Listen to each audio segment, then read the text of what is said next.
Pagi itu mentari sudah meninggi, sinarnya menembus tirai tipis kamar rumah besar yang sebenarnya bukan rumahku. Bukan, aku tak pernah merasa rumah ini sebagai rumah. Meski secara hukum aku adalah menantu, menempati rumah suami dan mertuaku, nyatanya setiap jengkal dinding selalu mengingatkanku bahwa aku dianggap tak lebih dari orang asing. Aku duduk di tepi ranjang, menatap kosong lantai marmer dingin di bawah kakiku. Baru saja terdengar suara nyaring dari luar kamar, suara yang sudah sangat akrab di telingaku. "Hei, cepatlah turun. Apa kau pikir kau ratu di rumah ini? Jangan malas, masih banyak cucian di dapur. Jangan buat aku naik darah pagi-pagi begini." Itulah suara ibu mertuaku. Sejak awal pernikahanku dengan Arga, suamiku, beliau tak pernah melihatku sebagai menantu, apalagi sebagai keluarga. Baginya aku hanya perempuan miskin yang numpang hidup. Padahal kenyataannya jauh berbeda. Ia hanya tak tahu siapa aku sebenarnya. Aku menarik napas dalam, menegakkan tubuh.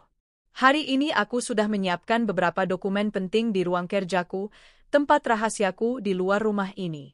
Tak ada satupun dari mereka tahu bahwa aku adalah pemilik sah dari perusahaan besar tempat Arga bekerja. Aku memilih menyimpan rahasia itu sejak awal pernikahan.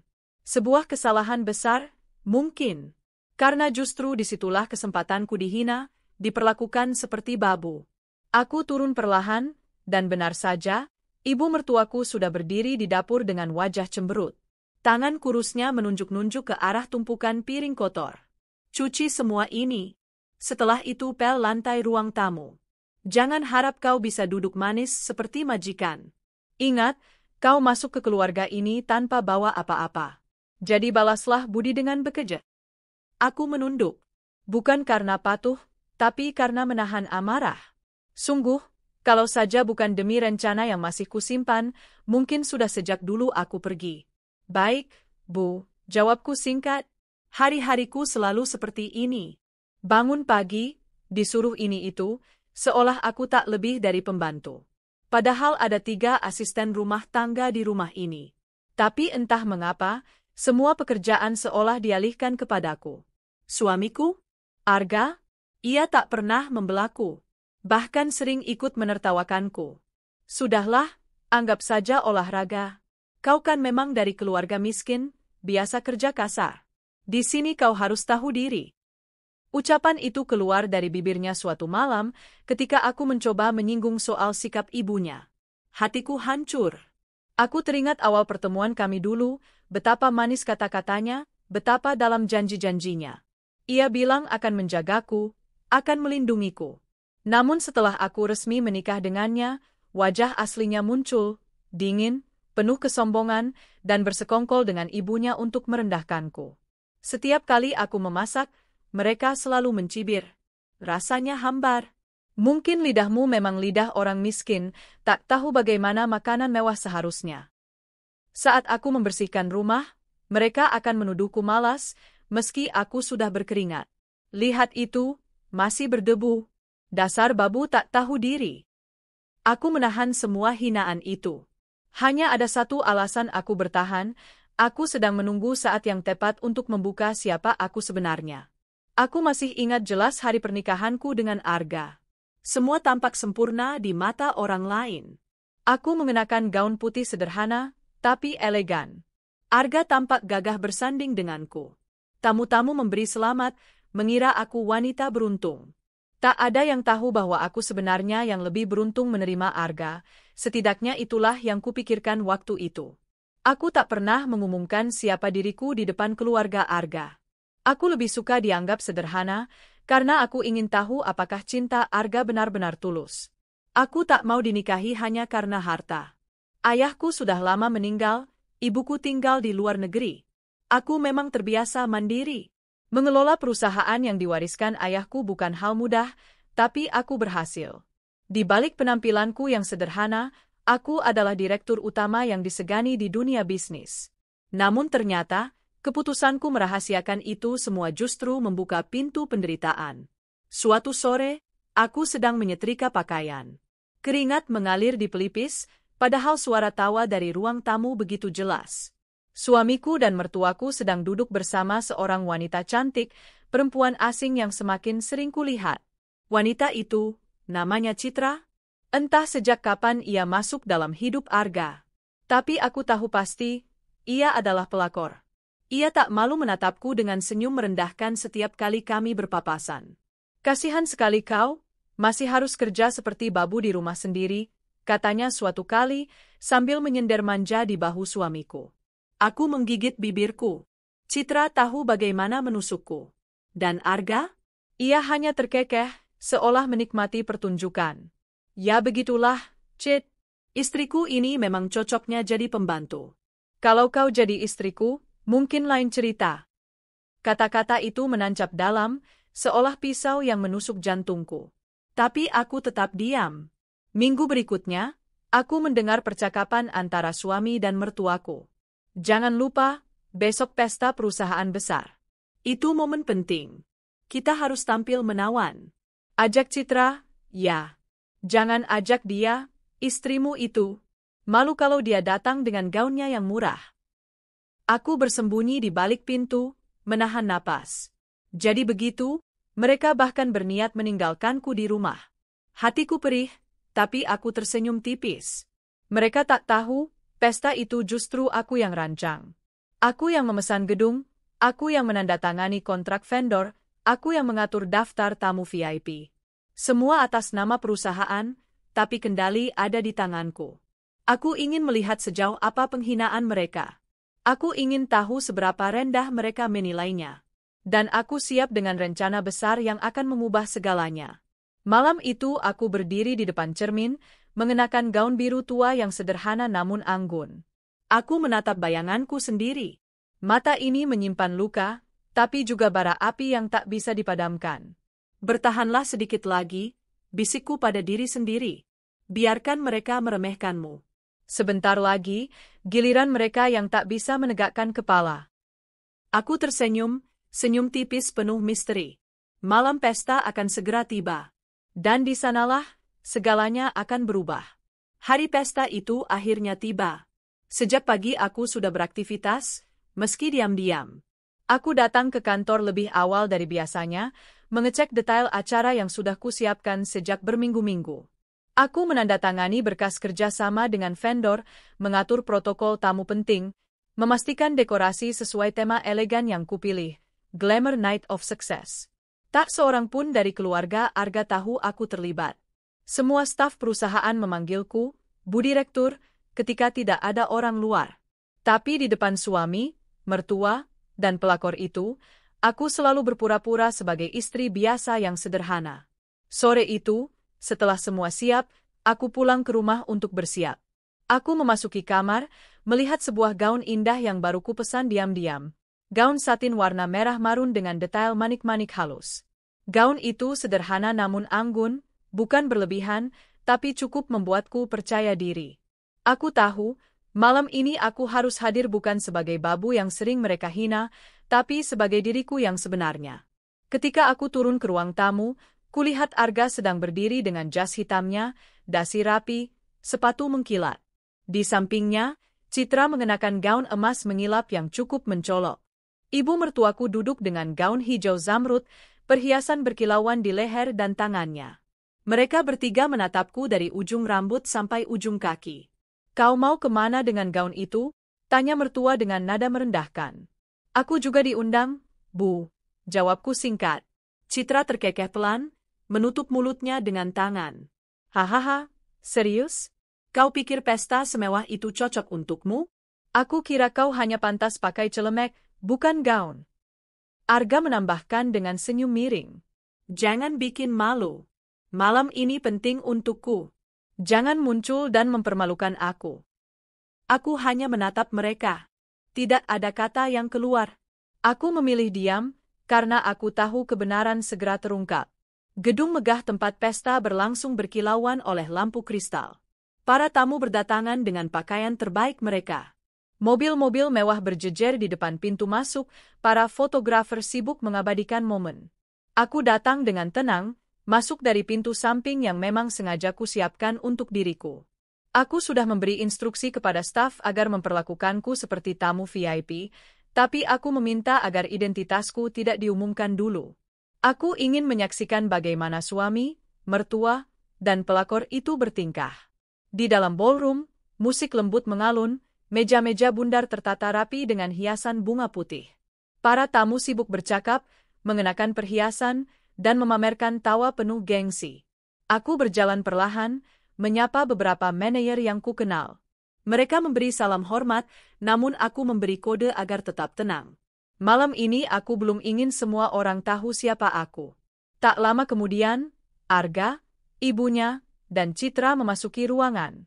Mereka tampak percaya diri, melangkah seperti bangsawan. Beberapa tamu menyambut mereka dengan sopan, meski aku tahu sebagian besar datang untuk menghormati perusahaan, bukan pribadi mereka. Aku berdiri tidak jauh dari mereka, menyesap segelas champagne. Pandanganku bertemu dengan tatapan Arga. Ia sempat terkejut melihatku, lalu wajahnya berubah masam. "Kau tetap datang," katanya datar sambil mendekat. "Kenapa tidak? Aku juga bagian dari perusahaan ini," jawabku tenang. Belum sempat aku melanjutkan, suara nyaring ibu mertuaku terdengar. "Astaga, kau benar-benar nekat datang dengan gaun itu? Hahaha, apa kau pinjam dari butik murahan? Kau kelihatan seperti orang kampung yang dipaksa masuk pesta elit." Tamu-tamu di sekitarnya mulai menoleh. Citra mendekat dengan senyum sinis. "Bu, lihatlah, dia berani-beraninya berdandan seperti ini. Padahal tugasnya hanya di dapur. Hei, bukankah kau lebih pantas cuci piring daripada berdiri di sini?" Aku masih menahan diri. Tapi tiba-tiba, sesuatu yang tak terbayangkan terjadi. Ibu mertuaku mendekat, menarik ujung gaunku. Dengan gerakan kasar, ia merobek sedikit bagian bawahnya. "Hei babu, jangan belagak di pesta semewah ini," serunya lantang. "Tugasmu hanya mencuci dan memasak di rumah. Pulanglah, jangan bikin malu kami di depan tamu penting." Citra menimpali sambil tertawa keras. "Benar, kau tak pantas memakai gaun mewah seperti itu. Lihat, bahkan cocoknya kau pakai seragam pembantu." Mereka berdua terus merobek gaunku. Suara kain yang sobek menggema di telingaku, diiringi tawa mereka yang penuh ejekan. "Arga?" Ia berdiri tak jauh, menonton dengan senyum tipis di bibirnya, seolah puas melihatku dipermalukan. Suasana ruangan berubah hening. Para tamu menatap dengan ekspresi kaget dan tidak percaya. Bisikan-bisikan terdengar.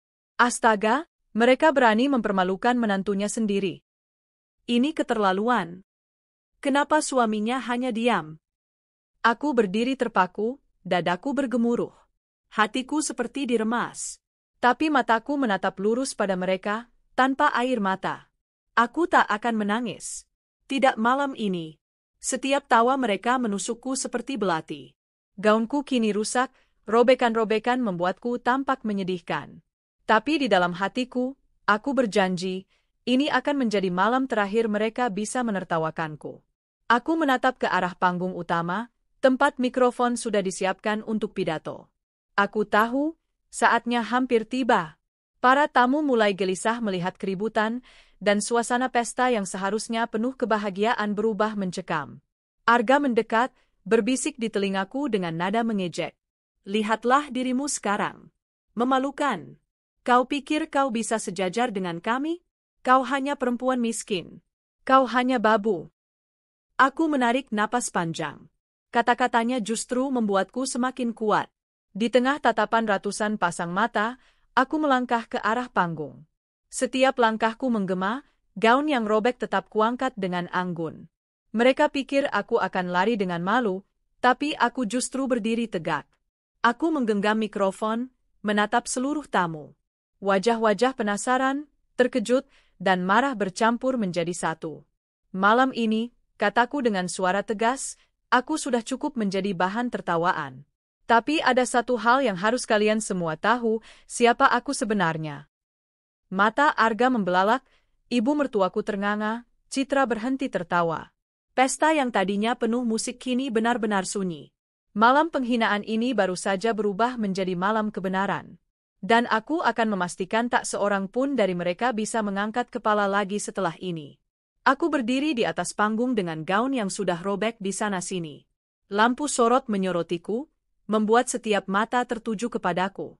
Tidak ada musik, tidak ada bisikan manis. Hanya keheningan yang menusuk, seperti detik-detik sebelum badai.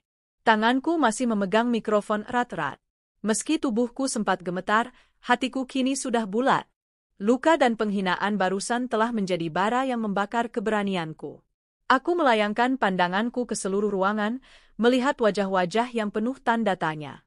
Beberapa tamu memandangku iba, beberapa lagi terlihat heran, sebagian jelas-jelas kesal dengan keributan ini.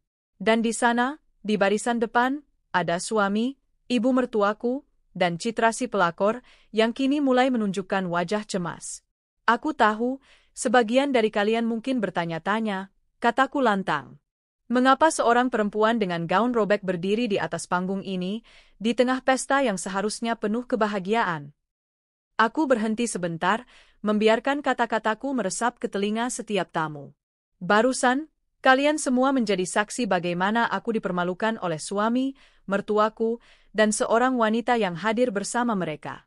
Mereka menyebutku babu, mereka merobek gaunku, mereka menertawakanku. Mereka pikir aku tak pantas berada di sini. Tapi malam ini, aku akan tunjukkan siapa sebenarnya yang tak pantas berdiri di ruangan ini. Suara riuh rendah terdengar. Beberapa tamu mulai berbisik lebih keras. Aku bisa melihat Arga menggertakkan giginya, ibunya tampak gelisah, dan Citra mencoba tersenyum kaku untuk menutupi rasa takut. Aku mengangkat satu tangan, memberi isyarat kepada salah satu staf perusahaan yang memang sudah bersiap atas instruksiku. Dari samping panggung, layar besar mulai menyala, menampilkan logo perusahaan, PT Graha Pratama Internasional. Perusahaan inilah yang malam ini mengadakan pesta. Perusahaan yang memberi nafkah pada banyak orang, termasuk pada suamiku, Arga. Aku menoleh ke arahnya, menatap tepat ke matanya. Wajahnya memucat, dan yang mungkin kalian semua tidak tahu, lanjutku, pemilik sah perusahaan ini, adalah aku. Hening.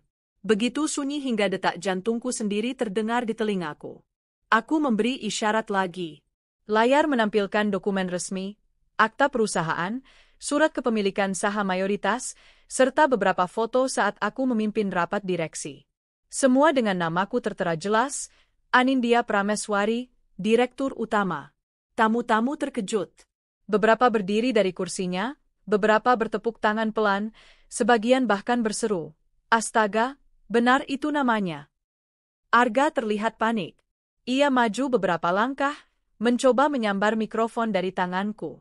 "Kau bohong. Semua ini tipuan," katanya keras. Aku menepis tangannya, menatapnya dingin. "Tipuan? Dokumen hukum tidak bisa dipalsukan semudah itu, Arga. Semua orang di ruangan ini tahu siapa yang menandatangani kontrak dengan mereka. Semua tahu siapa yang selama ini membayar gaji yang kau hamburkan untuk kesombonganmu." Sorot lampu berpindah pada ibu mertuaku yang kini gemetar. Wajahnya pucat pasi, mulutnya bergetar tapi tak bisa mengeluarkan kata. Sementara Citra mencoba mundur perlahan, bersembunyi di balik kerumunan tamu. Seorang tamu penting, Pak Surya, direktur dari perusahaan partner, berdiri dan berkata lantang. "Benar sekali. Saya sendiri pernah bertemu dengan Ibu Anindya di ruang rapat direksi. Tidak ada keraguan, beliaulah pemilik perusahaan ini. Bagaimana mungkin keluarga sendiri tidak tahu?" Seketika ruangan gempar. Semua mata beralih pada Arga, ibunya, dan Citra. Wajah mereka memerah, bukan karena bangga, tapi malu luar biasa. Aku kembali berbicara, suaraku kini lebih tenang tapi penuh kekuatan. Suami yang seharusnya melindungiku justru menertawakanku. Mertua yang seharusnya menganggapku anak malah menjadikanku babu. Dan wanita asing ini, aku menunjuk Citra, merasa berhak merendahkanku di rumahku sendiri. Mereka pikir aku lemah karena aku diam. Mereka kira aku miskin karena aku tak pernah pamer harta.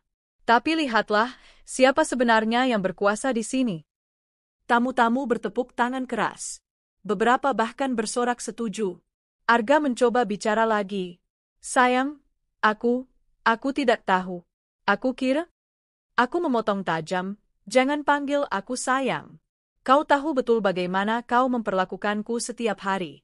Kau tahu betul bagaimana kau diam saja ketika ibumu dan pelakor itu merobek gaunku. Itu bukan karena kau tidak tahu, Arga. Itu karena kau memang menikmati melihatku dipermalukan. Suasana semakin panas. Arga menunduk, tak sanggup menatapku. Ibunya akhirnya bicara, suaranya bergetar. Aku tidak pernah menyangka, Kau hanya apa? Potongku. Hanya merasa puas merendahkan orang yang kau anggap miskin? Hanya merasa bangga menginjak harga diri menantumu sendiri? Malam ini, karma sudah datang, Bu. Dan semua orang menyaksikannya.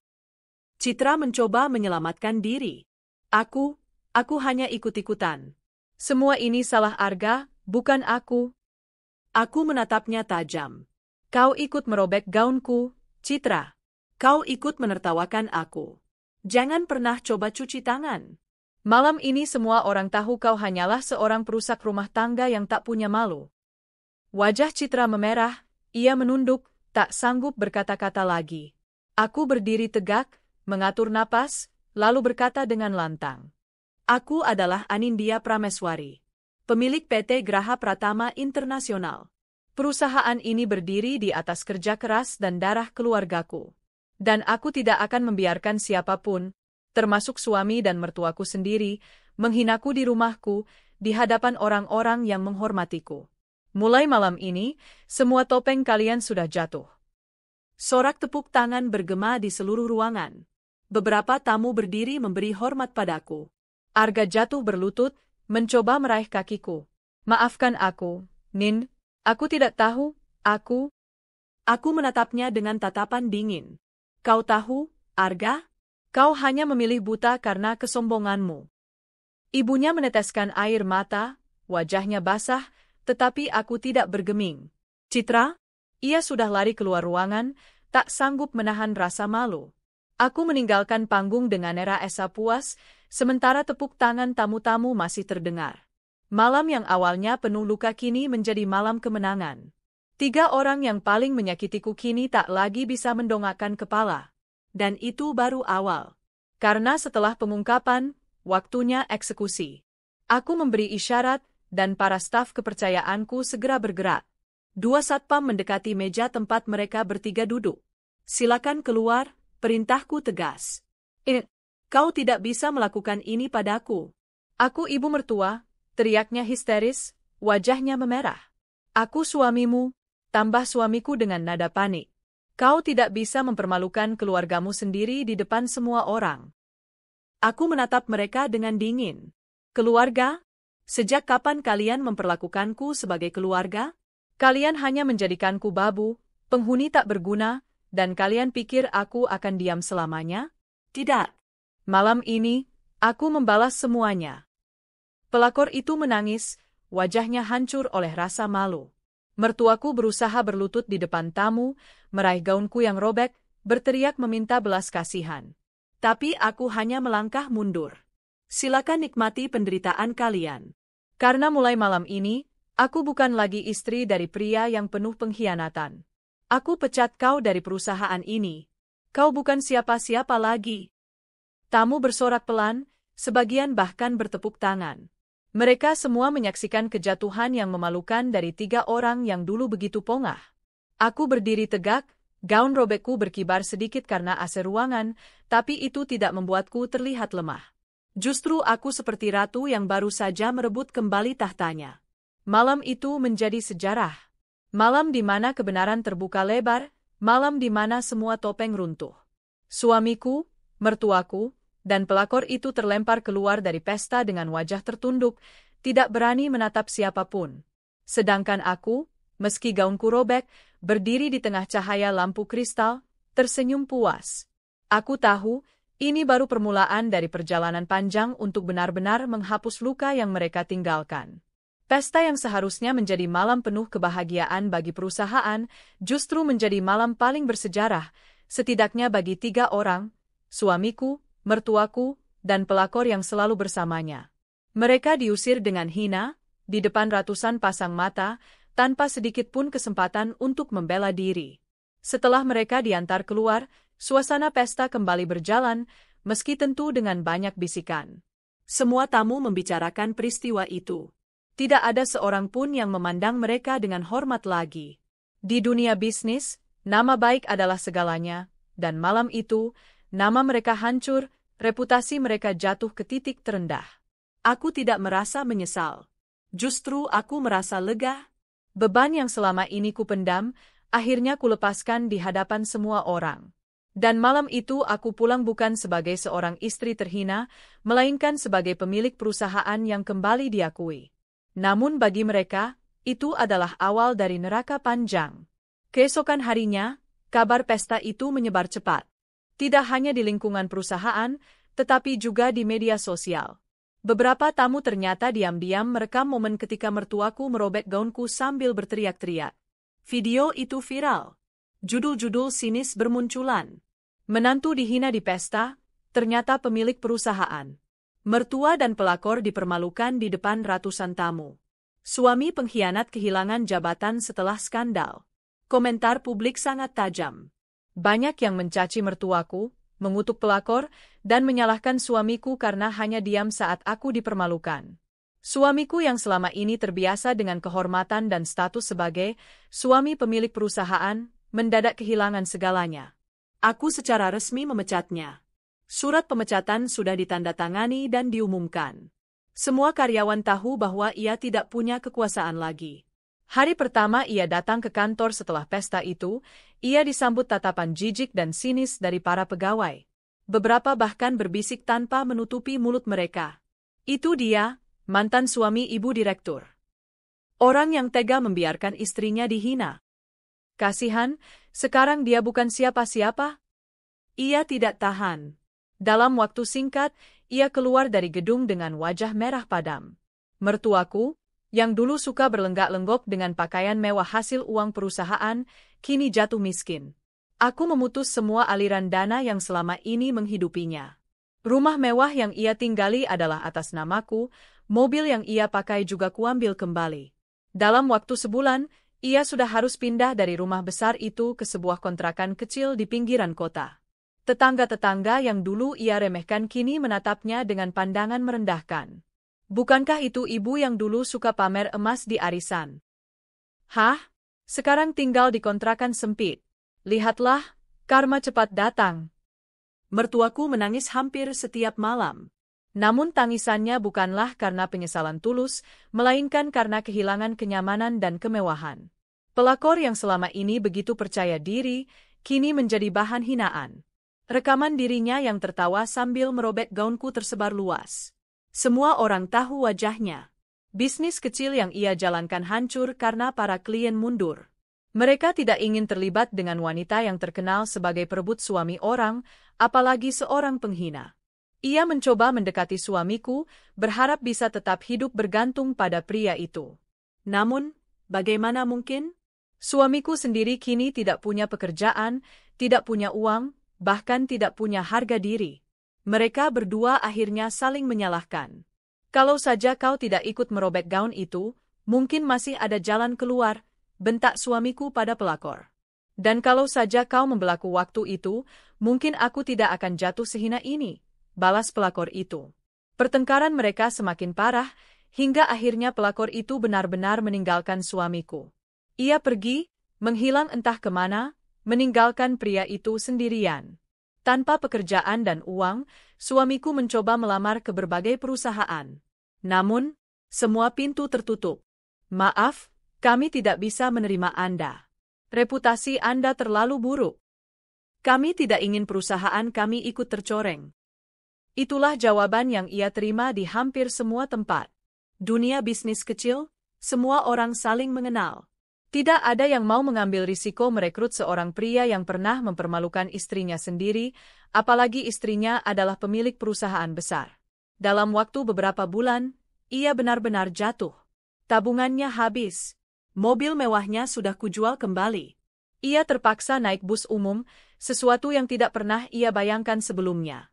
Dan di saat terpuruk itulah, ia datang kepadaku.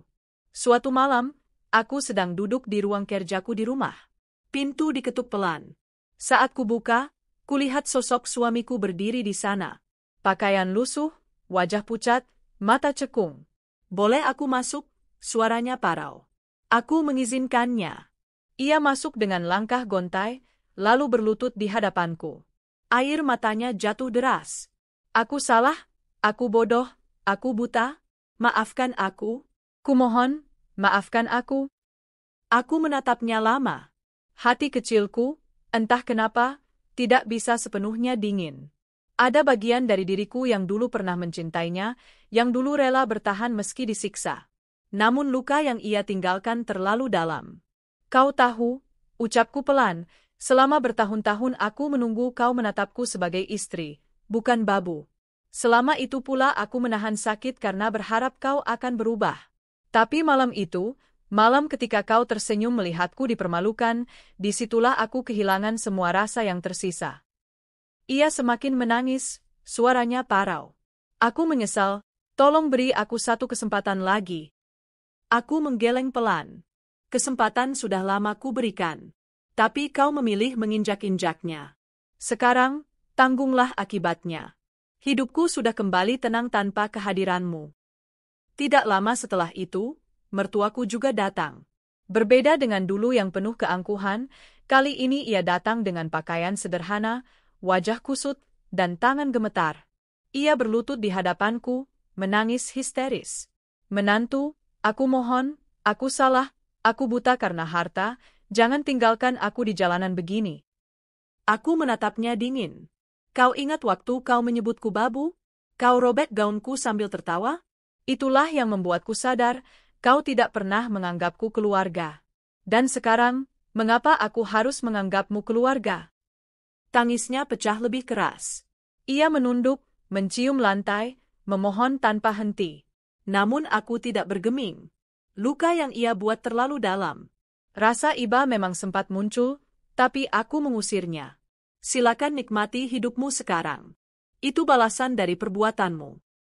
Sementara mereka tenggelam dalam penderitaan, aku justru semakin bersinar. Perusahaan semakin maju.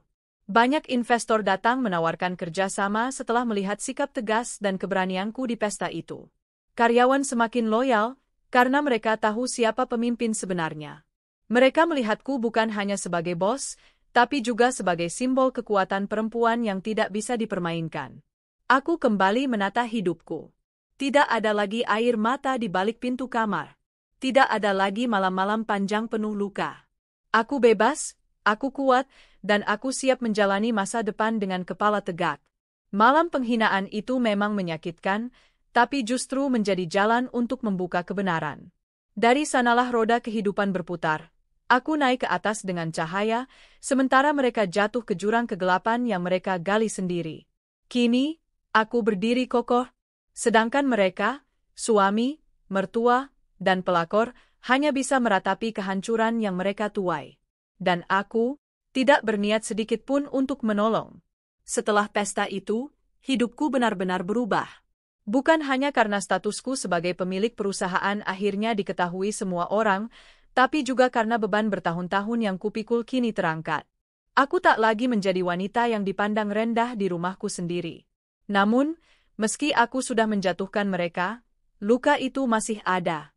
Luka karena diperlakukan tidak adil, dihina, dijadikan babu, dan akhirnya dipermalukan di depan banyak orang. Luka itu bukan sesuatu yang bisa hilang begitu saja, meski aku sudah berhasil bangkit. Setiap kali aku melihat cermin, aku teringat gaun yang mereka robek. Setiap kali aku duduk di meja makan sendirian, aku teringat bagaimana aku dulu dipaksa melayani mereka tanpa sedikit pun dihargai. Tapi luka itu, alih-alih melemahkanku, kini justru menjadi bahan bakar. Aku berjanji pada diriku sendiri, tidak akan pernah lagi membiarkan siapapun menginjakku seperti dulu. Suamiku kini benar-benar kehilangan arah. Ia yang dulu selalu tampil gagah dengan mobil mewah dan jas mahal, sekarang harus berjalan kaki mencari pekerjaan. Tidak ada yang mau menerima. Reputasinya hancur. Bahkan perusahaan kecil pun enggan menyentuhnya. Ia mencoba bertahan dengan sedikit tabungan yang tersisa. Tapi hidup mewah yang dulu ia jalani membuatnya sulit beradaptasi. Dalam beberapa bulan, ia jatuh miskin. Mertuaku lebih parah. Ia yang dulu selalu menjadi ratu kecil di rumahku, kini harus mencuci pakaiannya sendiri, memasak sendiri, bahkan mengantri di pasar tradisional dengan ibu-ibu lain. Orang-orang yang dulu ia pandang rendah kini menatapnya dengan penuh ejekan. Dulu sombong sekali, sekarang jadi kere. Karma memang cepat. Pelakor, setelah meninggalkan suamiku, ia mencoba mencari pria kaya lain. Tapi wajahnya sudah terlalu dikenal. Banyak orang yang menolak mentah-mentah begitu tahu siapa dirinya. Bisnisnya bangkrut, reputasinya hancur. Ia pun akhirnya menghilang, tak ada kabar lagi. Suamiku beberapa kali datang lagi ke rumahku. Ia berlutut di depanku, menangis, memohon ampun. Aku tidak bisa hidup tanpa dirimu, aku salah besar, tolong beri aku kesempatan. Namun, mataku sudah terbuka. Cinta yang dulu kurasakan padanya sudah mati malam itu, ketika ia hanya berdiri tersenyum melihatku dipermalukan. Kesempatanmu sudah habis, jawabku dingin setiap kali ia datang. Kau telah memilih untuk menginjakku, sekarang kau harus menerima balasannya. Dan aku menutup pintu tanpa sedikit pun rasa iba. Mertuaku juga datang, berkali-kali. Bedanya, ia datang bukan untuk cinta, melainkan untuk harta. Menantu, aku mohon, aku tidak bisa hidup miskin begini, aku tidak sanggup, tolonglah aku. Ia menangis sambil memegang kakiku, bahkan mencium sepatuku. Aku menatapnya, dingin. Bukankah dulu kau bilang tugasku hanya memasak dan mencuci? Bukankah kau bilang aku babu? Sekarang, lakukanlah itu. Kau bisa mencuci pakaian orang, bisa memasak untuk warung. Itu sesuai dengan kata-katamu dulu. Tangisannya makin menjadi. Tapi aku tetap tidak luluh. Luka yang ia buat terlalu dalam. Ia tidak hanya menyakitiku dengan kata-kata, tapi juga dengan sikap. Ia menjadikan hidupku neraka. Kini, biarlah ia merasakan neraka yang sesungguhnya. Di sisi lain, hidupku semakin melesat. Perusahaan terus berkembang. Banyak klien baru datang, terkesan dengan ketegasan dan wibawaku. Mereka melihatku bukan hanya sebagai pemilik perusahaan, tapi juga sebagai pemimpin yang berani menghadapi ketidakadilan. Aku mulai menghadiri lebih banyak konferensi bisnis, berdiri di panggung sebagai pembicara. Kisahku menjadi inspirasi. Media menulis tentangku, wanita yang dihina keluarga suami, tapi bangkit sebagai pengusaha sukses. Karyawan semakin loyal. Mereka tahu aku peduli pada mereka. Aku tidak ingin ada yang diperlakukan seperti aku dulu. Di perusahaanku, semua orang harus dihormati. Aku juga mulai membangun kehidupan pribadi yang lebih sehat. Aku bepergian, menikmati liburan yang dulu tidak pernah bisa kulakukan. Aku belajar menari, belajar memasak bukan untuk kewajiban, tapi untuk kesenangan. Hidupku kini benar-benar milikku sendiri. Di salah satu konferensi bisnis, aku bertemu dengan seorang pria yang berbeda dengan suamiku. Ia bukan hanya kaya atau sukses, tapi juga rendah hati, sopan, dan menghargai orang lain. Kami mulai sering berbicara. Tidak ada niatku untuk langsung membuka hati, tapi aku menyadari sesuatu. Ternyata masih ada pria baik di dunia ini. Ia tidak melihatku sebagai alat, tidak memandangku sebagai babu, tidak pula sebagai sumber uang. Ia melihatku sebagai diriku. Untuk pertama kalinya setelah sekian lama, aku merasa dihargai sebagai manusia. Sementara itu, suamiku semakin terpuruk. Karena tidak ada yang mau mempekerjakannya, ia mencoba membuka usaha kecil. Namun, tanpa keterampilan, usahanya gagal. Ia terlilit utang, dikejar-kejar penagih. Ia pernah datang lagi ke rumahku, kali ini tidak hanya menangis, tapi benar-benar bersujud di tanah. Aku tidak punya apa-apa lagi. Tolonglah, aku akan lakukan apa saja. Aku menatapnya lama. Di dalam hatiku ada rasa iba, tapi lebih kuat rasa dingin. Sekarang kau tahu rasanya jadi tidak dihargai? Sekarang kau tahu rasanya dipandang rendah? Itulah yang kau lakukan padaku dulu, setiap hari. Bedanya, aku masih bisa bangkit. Tapi kau memilih jatuh. Aku menutup pintu lagi. Kali ini, aku tidak menoleh ke belakang. Mertuaku semakin tua, semakin lemah. Tidak ada yang peduli padanya. Teman-teman arisan menjauh, tetangga hanya menertawakannya. Ia benar-benar kesepian. Kadang aku mendengar kabar dari orang-orang bahwa ia sering duduk di teras kontrakan, menatap kosong ke langit, menangis sendiri. Aku tidak lagi peduli. Dulu, Aku pernah mengharapkan ia melihatku sebagai anak. Tapi yang kulihat hanya penghinaan. Maka kini, biarlah ia sendiri. Semua penderitaan itu, semua luka itu, ternyata membawaku pada satu hal, kebebasan. Aku tidak lagi terikat pada orang-orang yang hanya merendahkanku. Aku tidak lagi terpenjara oleh cinta yang salah atau keluarga yang beracun. Aku bebas menjadi diriku sendiri, memimpin perusahaanku, menikmati hidupku, dan membangun masa depanku tanpa takut direndahkan. Dan setiap kali aku melihat suamiku yang terpuruk, atau mertuaku yang menangis, aku hanya bisa berkata dalam hati, inilah balasan yang pantas. Aku tidak pernah meminta kalian mencintai atau mengagumiku. Aku hanya meminta kalian menghormatiku sebagai manusia. Tapi karena kalian memilih menginjakku, sekarang nikmatilah penderitaan yang kalian tuai. Hidupku kini jauh berbeda. Aku bukan lagi wanita yang hidup di bawah bayang-bayang hinaan. Aku adalah pemimpin yang dihormati, wanita yang bebas, manusia yang akhirnya menemukan arti dirinya. Sedangkan mereka jatuh, tenggelam dalam penderitaan yang mereka ciptakan sendiri. Dan aku hanya tersenyum, melangkah maju tanpa menoleh ke belakang lagi. Telepon kantorku berdering sejak pagi. Media, investor, bahkan beberapa organisasi perempuan menghubungiku, memintaku berbicara, memintaku berbagi kisah. Bu Direktur, semua orang ingin mendengar suara Anda, kata asistanku dengan wajah berbinar. Aku hanya tersenyum. Bukan waktunya untuk bicara panjang lebar. Biarkan waktu yang bercerita. Namun di balik ketegasanku, aku merasakan sebuah perasaan aneh, lega. Beban yang menekan dadaku selama bertahun-tahun, tiba-tiba runtuh.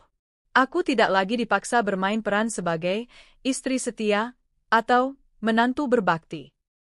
Aku bebas. Berita tentang suamiku masih menjadi headline di mana-mana.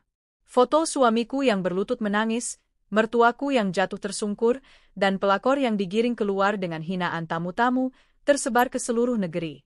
Komentar publik mengalir deras. Luar biasa. Seorang perempuan akhirnya berani menegakkan harga dirinya. Mereka pantas mendapatkannya. Itu bukan hanya aib, tapi pelajaran besar. Perempuan ini patut jadi teladan. Aku membaca komentar-komentar itu dengan hati campur aduk. Bukan karena aku ingin dipuji, tapi karena aku sadar. Selama ini banyak perempuan lain yang mengalami hal serupa, namun tak punya kuasa untuk melawan. Aku beruntung memiliki kekuatan, posisi, dan keberanian untuk melawan. Tapi bagaimana dengan mereka? Sejak hari itu, aku berjanji dalam hati. Aku tak hanya akan menjalankan perusahaanku untuk mencari keuntungan. Aku akan menjadikannya sarana untuk memberdayakan perempuan, memberi mereka kesempatan, membuat mereka bisa berdiri di atas kaki sendiri. Bagaimana dengan suamiku, mertuaku, dan pelakor? Mereka jatuh. Jatuh sedalam-dalamnya. Suamiku kehilangan pekerjaannya. Semua orang menjauhinya. Reputasinya hancur. Dari seorang pria yang dulu merasa paling hebat, kini dia menjadi bahan ejekan. Dia mencoba beberapa kali menemuiku, bersujud, menangis di depan pintu rumahku, bahkan mengirim surat penuh penyesalan. Maafkan aku, beri aku kesempatan, aku akan berubah, begitu tulisnya. Tapi hatiku sudah mati untuknya. Aku tidak lagi punya tempat untuk seorang pria yang menikmati penderitaan istrinya sendiri. Setelah semua itu, aku sempat merasa hampa. Pernahkah kau merasa begitu sakit hingga ketika semua sudah selesai, kau justru tak tahu lagi harus merasa apa? Aku pernah duduk berjam-jam di kamar, memandang gaun robek yang kusimpan. Gaun itu menjadi saksi penghinaan sekaligus kebangkitanku. Aku menyimpannya bukan untuk mengenang sakit, tapi sebagai pengingat. Aku pernah berdiri di titik terendah, dan aku berhasil bangkit.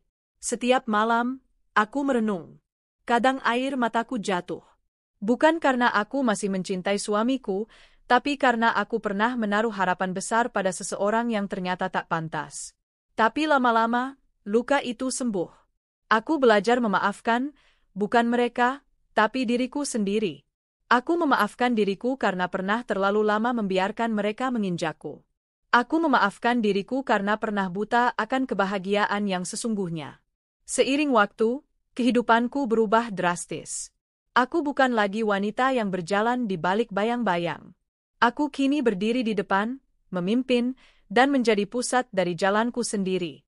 Perusahaanku berkembang pesat. Aku membentuk yayasan untuk perempuan yang pernah mengalami kekerasan, penghinaan, atau pengkhianatan. Aku ingin mereka tahu, mereka tidak sendiri. Ada jalan untuk bangkit.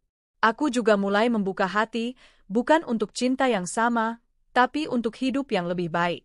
Aku bertemu orang-orang baru, beberapa di antaranya adalah pria yang tulus menghormatiku, bukan menghormatiku karena statusku, tapi karena aku sebagai manusia. Namun aku tak terburu-buru. Aku tidak lagi mencari cinta untuk melengkapi diriku. Aku sudah utuh. Jika cinta datang, biarlah itu menjadi bonus, bukan tujuan. Hari-hariku kini dipenuhi pekerjaan, tawa bersama sahabat, perjalanan ke tempat-tempat indah, dan terutama, kebebasan. Aku bisa mengenakan gaun mewah tanpa takut direndahkan. Aku bisa berdiri di panggung tanpa merasa minder. Aku bisa tersenyum tanpa harus pura-pura bahagia. Kadang aku bertanya-tanya, apa yang kini dipikirkan suamiku, mertuaku, dan pelakor? Apakah mereka menyesal? Apakah mereka masih menyalahkanku? Tapi kemudian aku sadar, aku tidak perlu tahu. Hidupku tidak lagi bergantung pada mereka. Mungkin suamiku masih menangis. Mungkin mertuaku masih meratap. Mungkin pelakor masih berlari dari bayang-bayang skandal. Itu bukan urusanku lagi. Aku hanya tahu satu hal, mereka mengajarkanku arti penting harga diri. Mereka mengajarkanku bahwa kadang kita harus dihancurkan terlebih dahulu untuk benar-benar menemukan kekuatan kita. Dan untuk itu, meski aku takkan pernah memaafkan perbuatannya, aku berterima kasih. Karena tanpa mereka, aku takkan pernah berdiri sekuat ini. Kini, setiap kali aku menatap cermin, aku melihat perempuan yang berbeda. Perempuan yang dulu menangis dalam diam, kini tersenyum dengan bangga. Perempuan yang dulu dianggap babu, kini berdiri sebagai pemimpin. Perempuan yang dulu dihina, kini dihormati. Aku tidak lagi takut, tidak lagi ragu. Aku tahu siapa diriku, aku tahu apa yang layak untukku, dan aku tahu tidak ada seorang pun yang bisa merendahkanku lagi. Malam pesta itu mungkin akan selalu menjadi luka dalam ingatan. Tapi sekaligus, itu adalah malam kelahiranku kembali. Malam ketika aku berhenti menjadi korban, dan mulai menjadi penguasa atas diriku sendiri. Dan pada akhirnya, aku belajar satu hal yang sangat berharga. Tidak ada yang lebih indah daripada berdiri tegak, dengan harga diri yang utuh, setelah semua orang berusaha menghancurkannya. Itulah aku sekarang. Seorang perempuan yang dulu dihina, kini berjaya.